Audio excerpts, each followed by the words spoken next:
Hello and welcome back to the channel and to Autocar's Britain's best driver's car of 2024.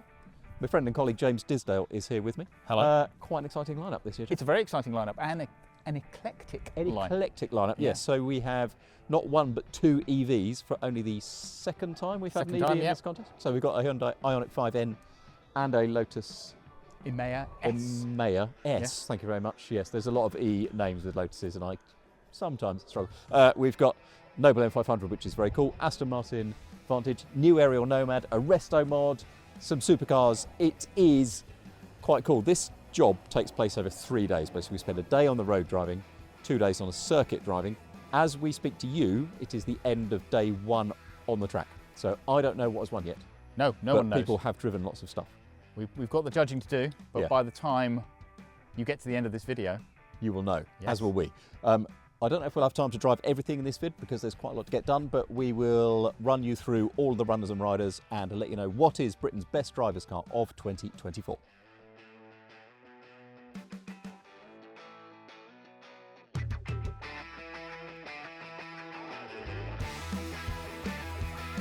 Usually we take last year's winner and pitch it against the year's 10 best new cars. But last year's victor, the Lamborghini Huracan Sturato, is now out of production, so it's not here.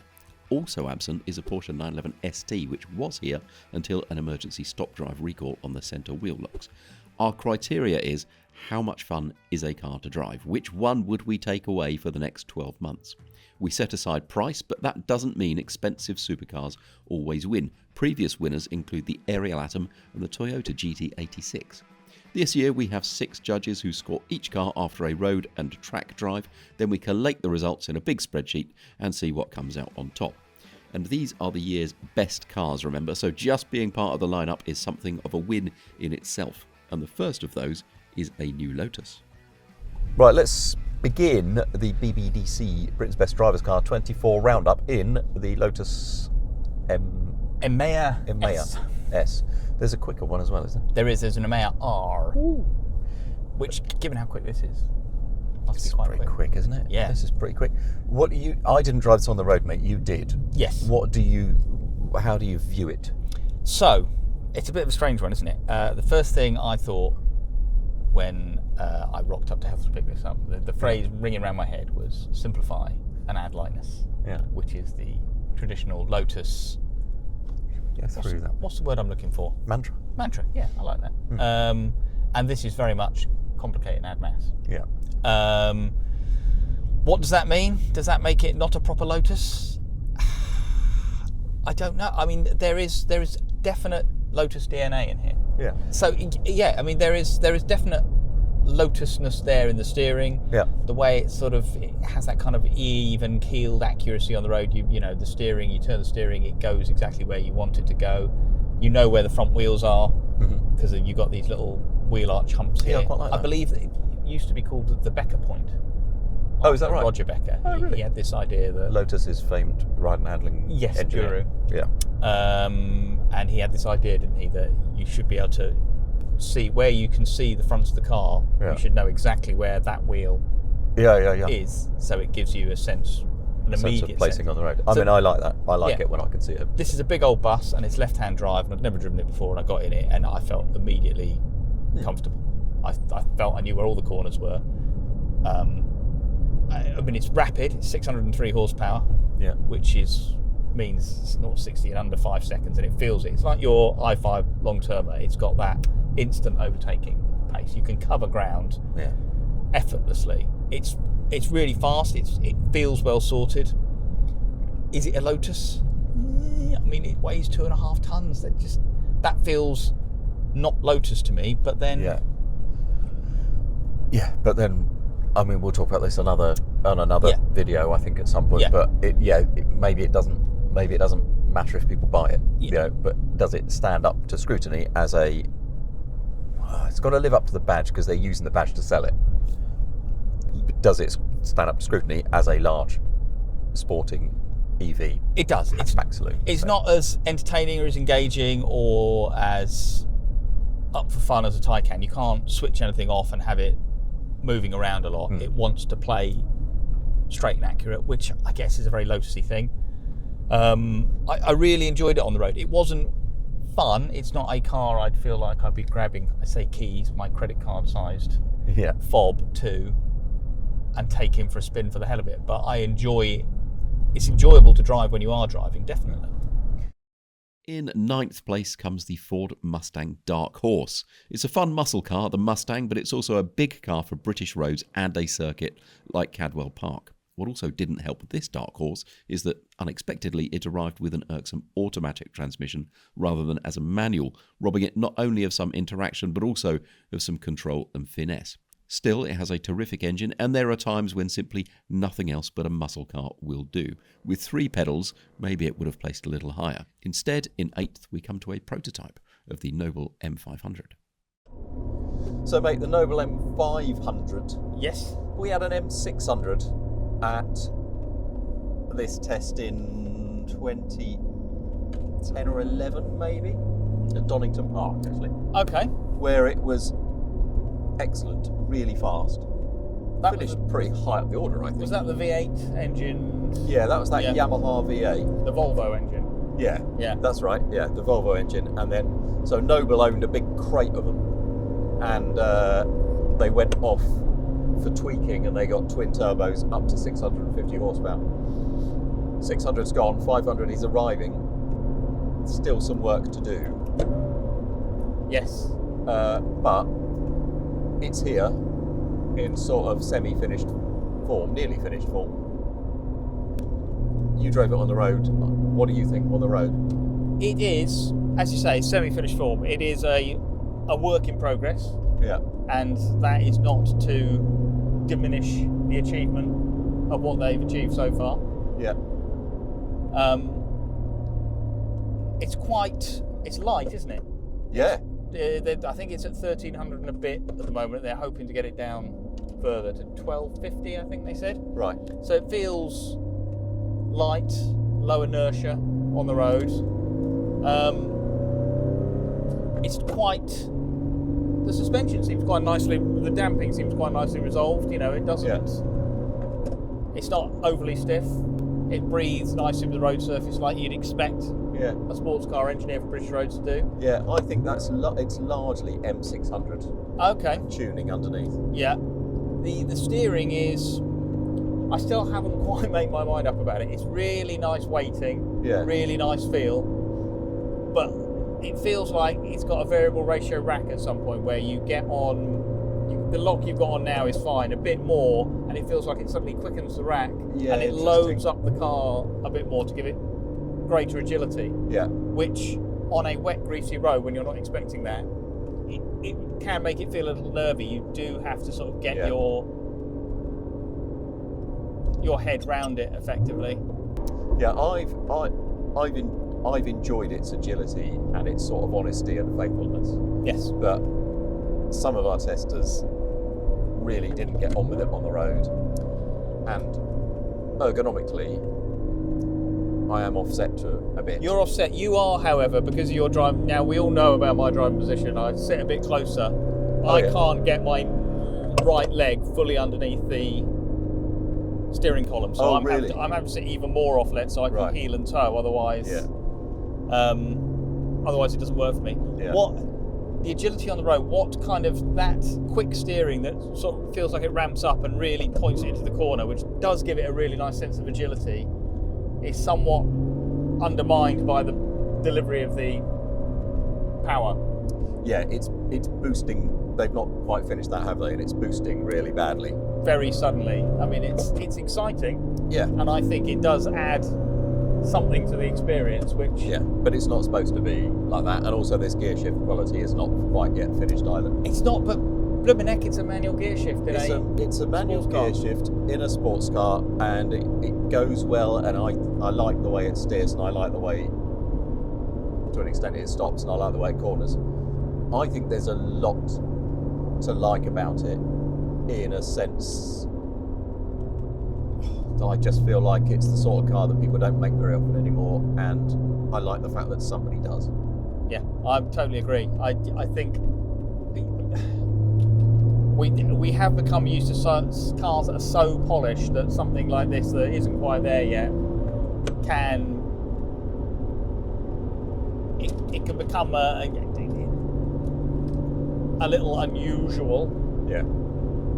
You're having to deal with some quirks, but you know they claim they're going to iron some of those out, so that's fine, some things will not be fixed. The drive position will always be like this. The header rail will always be right up here. It will always be a slightly cramped car. But I'm prepared to make limitations.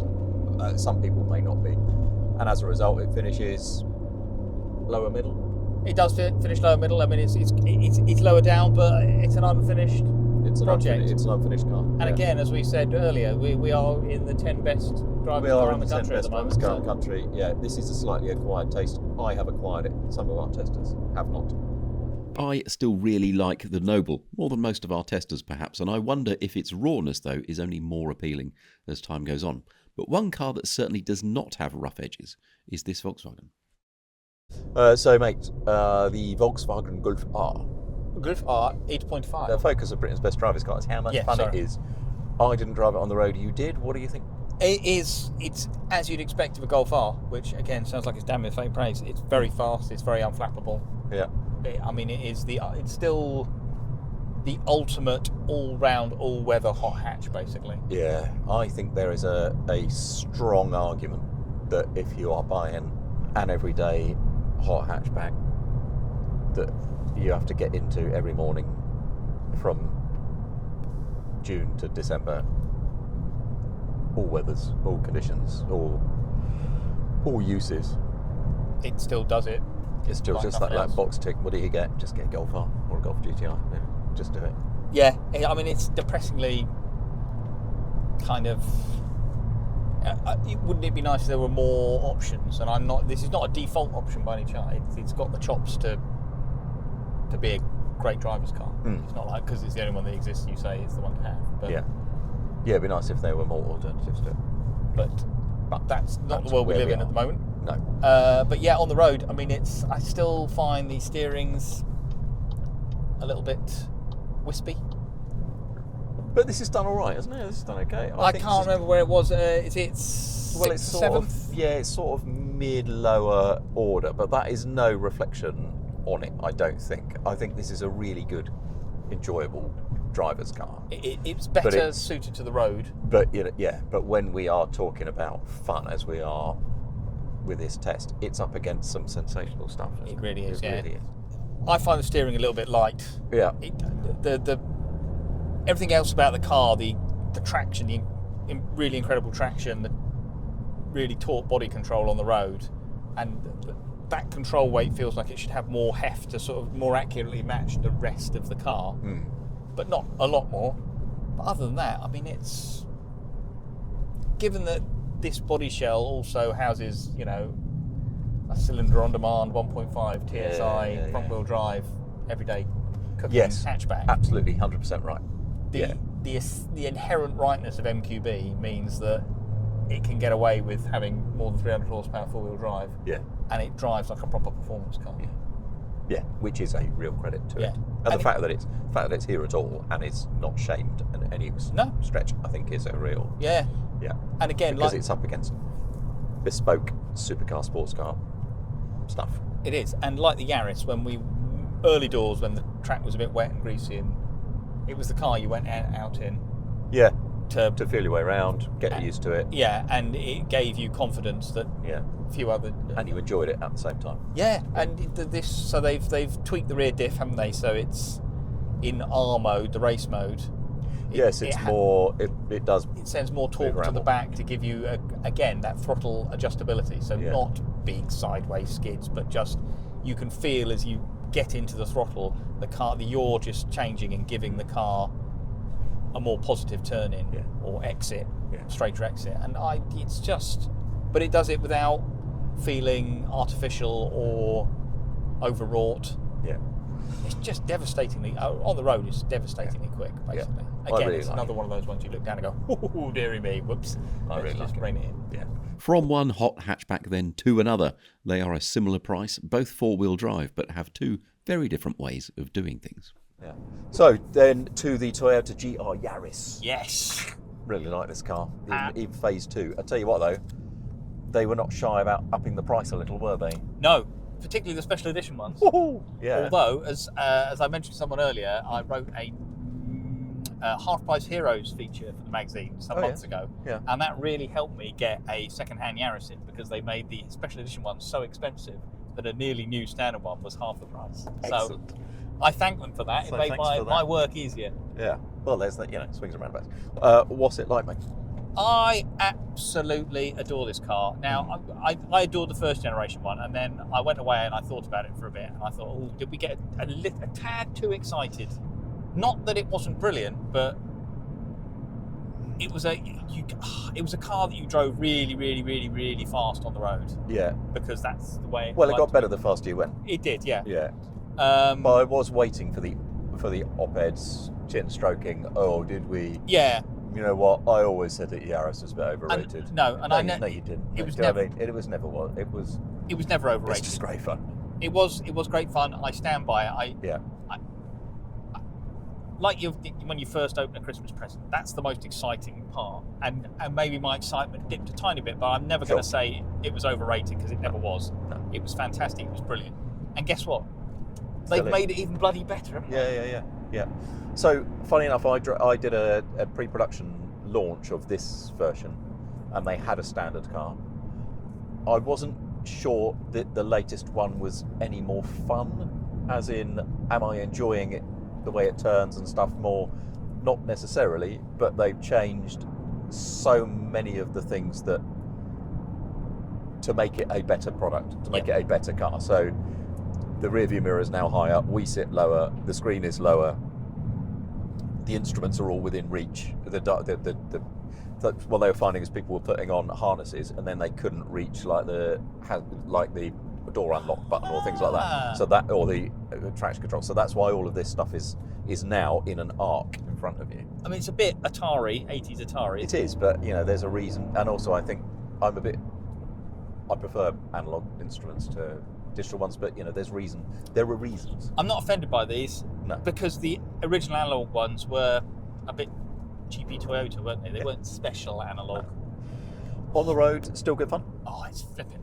I mean, it's epic. You're still driving it. You do find yourself going, isn't it nice to unleash all the performance in a small, lightweight, relatively modestly powered car? Then you look down and you go, oh, flipping heck, I'm going really fast. Yeah. This is a quick car still, and it's even quicker now. It's a bit more power, isn't it? 270 something? Something like that. Maybe it's a little too... But what performance car is not too quick for the road these days? Exactly. Steering, it's just by degrees, but it just feels more connected now. Yeah. You trust it a bit more. There was a bit more with the old car where you just threw it in and went, I know it's going to grip, so I'll trust it. Whereas now you do get a sense of connection, and you really feel you know what's going on as you turn in. It feels a little bit more throttle steerability, so you can get on the throttle early and it rotates. Not. I think we've got into a world where we think if you mention oversteer, it has to be to the lock, stop, smoky sideways. And actually, what throttle adjustability is putting your foot on the throttle and the attitude of the car changing enough in the corner that your line is changing, but you're not actually losing grip. No, and understeer and oversteer happen before grip has run out. Yes. Anyway, so any car, a car will perhaps steer less than necessarily the input given it, just because of the way the geometry is set. And this car moves around beautifully. Love it to bits. I think it's up against some extraordinary stuff, and maybe there is a familiarity to it now. Yes, yeah. But I'm very happy that it's troubling the top order of things in this test. Absolutely, and to get onto the track part of it, there is some familiarity. But when we started yesterday, it was greasy, the surface was wet, and Cadwell is not a friendly place when it's greasy and wet. No. It's narrow, there is stuff to hit. And yet, this car's ability to find grip and give you confidence was unrivaled by anything. Yeah. I think even the car that we are going to talk about, another hot hatch that is here, which has a reputation for... Yeah, and in fairness, I drove the Ioniq 5N for a bit, and I thought, wow, this is good. This is really, you know, it is good, and it grips and it goes and it turns and that moves around on the throttle and stuff as well, doesn't it? Yeah. And then I got back in this and I thought, actually, all that, as well as the Ioniq 5 disguises its weight, which it does, the compactness and the lightness, you can tell, can't you? Yeah, know you what I can't mean? fake some stuff. No, exactly. I mean, it's just so, it goes exactly where you point it, but not in a boring way. No. I absolutely adore it. And the more, I think we've had a conversation, I know we're drifting off, you've had a conversation about, you know, what manufacturer, if you had to have a vehicle from one manufacturer. For life. Yeah. Toyota kind of, I mean, they're right up there for me, Mick. They're right up there for me. The bravery, I know there were some rally regulations that were mooted and it was built to meet those, but even so, the chops to just build a bespoke Super Mini 4-wheel drive turbocharged, I mean, hats off to them. Absolutely. And it's as brilliant, if not more brilliant than it ever was. I absolutely adore it. It will go down as one of the performance car greats with, you know, Integrale, Escort RS Cosworth, those sorts of, The Hyundai Ioniq 5N is probably too big and pricey and heavy to be considered a hot hatchback like the ones Hyundai's N division became famous for making, but given it couldn't sell those anymore, it made an entirely new kind of driver's car instead, one with 641 electric horsepower and 4-wheel drive. Now, James Disdale and I ran out of time and daylight to get it on vid here, but there are already 2 videos of it elsewhere on this channel, one just a couple of weeks ago. It's really good fun on circuit, this car. It doesn't overheat, it doesn't munch its tyres, it is incredibly capable and incredibly good fun. Most of our testers liked it in its sort of fake manual mode to give it a bit more interaction, but it is the chassis, which is really engaging and really adjustable, that wins through whatever mode you put it in.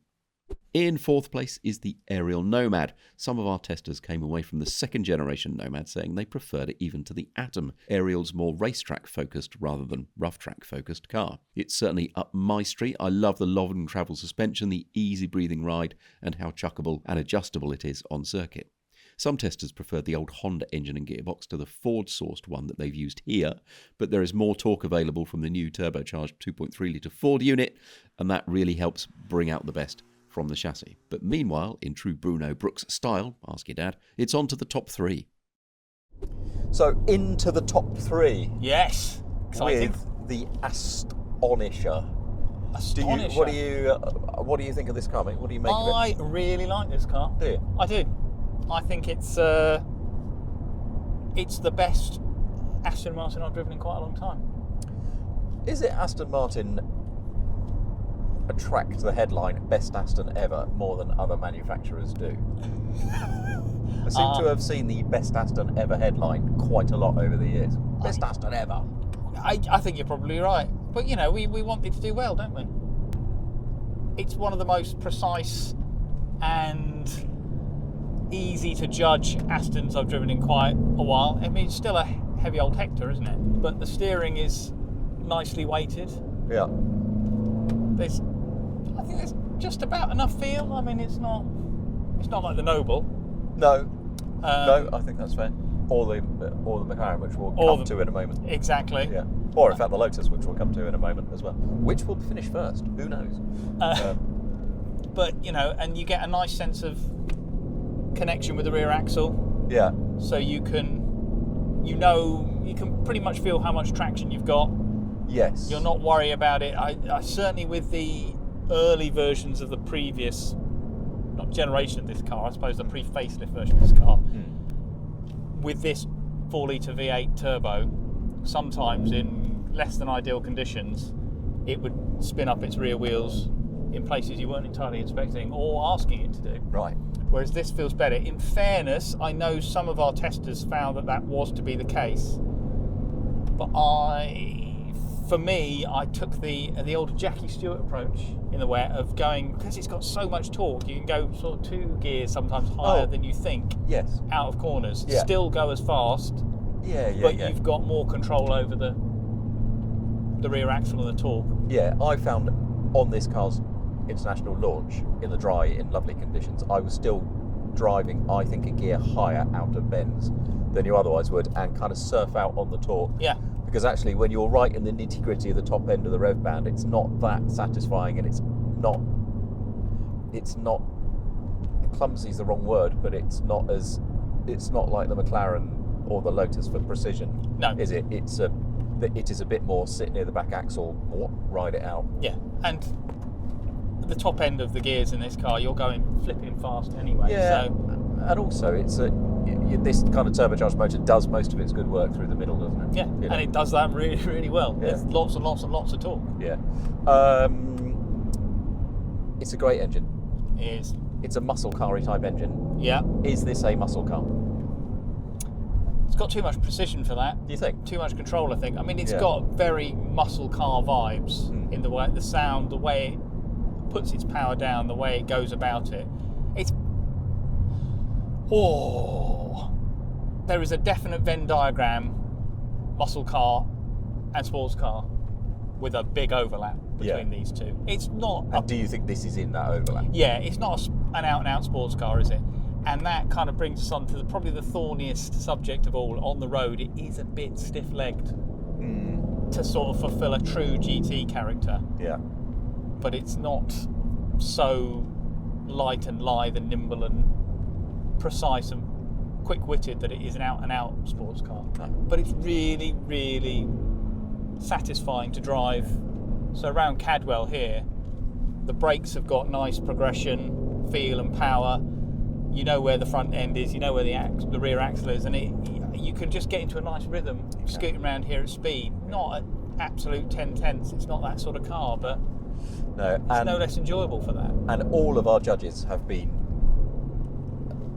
liked it, haven't they? You know, nobody has gone, I really hate this car. You know, it's got consistently high scores. Yeah. That is why it's placed third place in Britain's Best Drivers Car 2024, top 2 in a moment. With the Aston Martin at 3 then, that leaves only 2. And in second place is a car whose initial design was so right that nearly 30 years on, a resto mod of it is achingly close to still being the best new driver's car on sale. So this is the Analogue Automotive take on The Lotus Elise the Lotus Elise Series 1. You drove it on the road, I didn't. Yeah, it's... What do you think? Now the seat is non-adjustable, so I was in a suboptimal driving position. But there's a lot of traditional Lotus Elise in here. So it's got that deftness of damping. Oh, yeah, you see. Okay, we'll ignore that. We'll ignore that. It's got that traditional Elise deftness of damping. It's really light and agile and lithe. Does it ride on the road? Has it got a deftness of damping? Because it feels really firm on track. It is firm, but it's not crashy. Right. It never, when you hit stuff, you never go, oh, winds. It takes the edges off. Right. It's not Alpine A110, and it's not original Elise, really. Right. It's more focused than that, definitely. And there's some stuff like the steering, because they've got these sticky, is it Yokohama rubber it's got on it, Advan or whatever. Yeah. And the steering wheel's a bit smaller, I think, so there's extra heft to the wheel, which I'm not 100% convinced by. I think it should be a more fingertippy car than... Yeah. Because the Elise wasn't it? It's quite a deft. Yeah. I spent a bit of time in one last year, and I really liked, 1, the ride quality, and 2, there's nothing wrong with the original steering wheel. I think it's a really nice wheel, It's a lovely steering wheel. And it just gives such beautiful precision feedback from the road. I'm not sure that this is an improvement on that. It's not. The engine is lovely on the road. It's tractable, but then when you wind it out, it makes that noise, which I do like. A nice, gravelly, angry 4-cylinder. I'll put my hand up to that. Yes, it's not a Busso Alpha V6, but if they're all the same, they're not interesting, are they? No. And as a track car, it's really special, isn't it? It is. It's Lotus in the extreme. It feels more exige to me than it does Elise on the track. It's got that really, it carries big speed through corners, lots of grip, lots of precision. It doesn't want to play the fool. It just wants to get from point A to point B as quickly and as clinically as possible, but with tons of feedback. Loads of feedback, isn't it? You know, loads of feedback. loads of It's not control. like it moves around, does it? No. There's loads of feedback. It's quite racy in a way, isn't it? Very racy. And if that's your thing, then it's great. It's definitely more of a track car than it is a road car. Yeah. And that's partly because the MVH is abysmal. Yeah. But a worthy finishing position in Britain's Best Drivers' Car 2024 for it. Pretty spectacular, isn't it? Really? It is. I mean, given it's a 20. Well, hold on, 96. It's getting on for 30 years old, essentially. The design, isn't it? Yeah. And I know they've done stuff to it, but it's still a Lotus Elise, effectively. At heart. Yeah. Yeah, and I love it. It doesn't really form a part in Britain's Best Drivers' part in a sense, because we don't take into account value for money and stuff like that. No. But I do take. It's not like a Singer. They've not totally reimagined a Lotus Elise. It still is a Lotus Elise. It's like an enhanced. Yes, Elise, yeah. isn't it? Yeah. Very good. Right. Well, onwards Onwards and upwards. That means that this year we do have a supercar at the top of the charts. It's the McLaren Artura. And so all of that means that Britain's Best Drivers' Car of 2024 is this, the McLaren Arthur. Arthur. The McLaren The Arthur. Artura. Mate. Was it unanimous? I can't remember on the scoring whether it was unanimous, but it was very, very popular, this car. I think it was unanimous. I'm trying to think. No, it wasn't unanimous, was it? I'm sure one judge did not put it top of their. Actually, I may have put it, but for complicated reasons, I've only driven it on circuit because I was busy on the road day. Yes. I liked the Ariel Nomad as much as I liked this. On the road. No, on track. Okay. But only because the Nomad is silly. I know this is a better track car. This is not the first time that we've had an Artura at Britain's Best Drivers' Car. It did not win first time, but they have made significant and notable improvements to this car to make it better. What's it like on the road? It is flipping good. Is the best way I can describe it. It is the steering is still typically McLaren hydraulically So nice, isn't it? assisted and full of feedback, Yeah. beautifully weighted. I mean, it's that horrible cliche, but there is almost a telepathic connection between you, the car, and the road. I mean, Yeah. it's really good. You can stick it in comfort and it rides really well. Yeah. And I know this might not be relevant necessarily to Britain's Best Drivers' Car. The fact you can stick it in EV mode. Yeah, shall I do that? Yeah. Yes. Yeah. Right, that is electric. And I can't remember what speed it'll do this up to. It's doing 50 miles an hour now. It's fast enough. You can cruise on a motorway in it, but Yeah. just being able to mooch about town or your local village or wherever, Yeah. and not peacock in the way that these cars That can. is really interesting, actually. Yes, because I did the initial launch of the 296 GTB and being able to drive through villages like that, whereas normally you'd be right through the middle.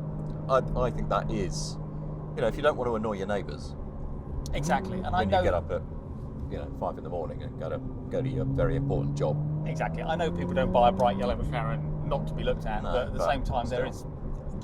I think there's a really good columnist that I enjoy who wrote something about noisy cars. Oh, really? Yeah. What magazine would that be? It's Autocar magazine. Interesting. And Which you can find on the newsstands or at themagasинeshop.com And you- /Autocar. And you should do that. Once you've stopped watching / listening to this, do it. Anyway, on the road, the performance is...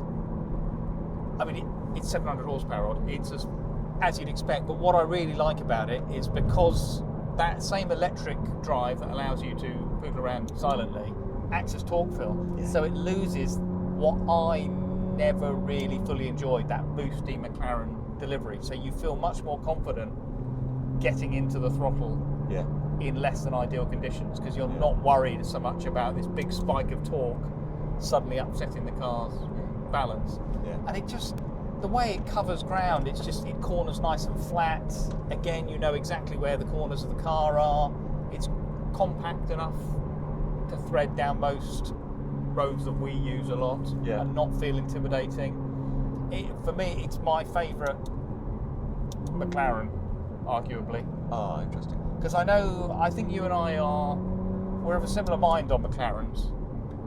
They do like to be driven in a certain way. Yes, very much. And this one still does that on track. You can still brake hard into the corner and use the brakes to help you turn in. Yeah, they like to be driven like that. Actually, yeah. And I enjoy that. Yeah, there are some corners on some tracks where that isn't always an advantage, because actually you would drive.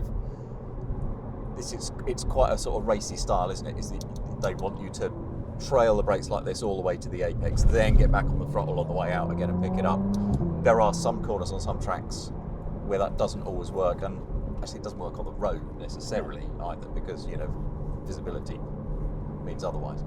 But yeah, this is, because of the torque fill in particular, you don't have to drive it as much in its fashion as you necessarily had to in the past. And I really enjoy that aspect of it. For me, it's just a really well-resolved, beautifully balanced, communicative. Yes, it's massively fast, but you can get stuff out of it without having to drive with your pants on fire. Exactly. Yeah, and for 100%. that, I know there are some of our colleagues that really rate the 600 LT, and that is a fantastic car. But for me, it's a bit too extreme. Whereas this, it's a nice balance of everything. Yeah. It's a driver that you could live with. You could get in this and drive it every day, and it not jar you off. Yeah. And then when the road is right and the conditions are right, you can really enjoy it on so many levels. It is deservedly so Britain's best driver's car 2024. Britain's best driver car, indeed, of 2024 is the McLaren Artura. Well done. And quite rightly. Thanks then for joining us for Britain's Best Drivers Car of 2024. The full magazine feature is in the issue that is out now, which you can find at themagazineshop.com/autocar. Thank you very much for joining me. See you next time.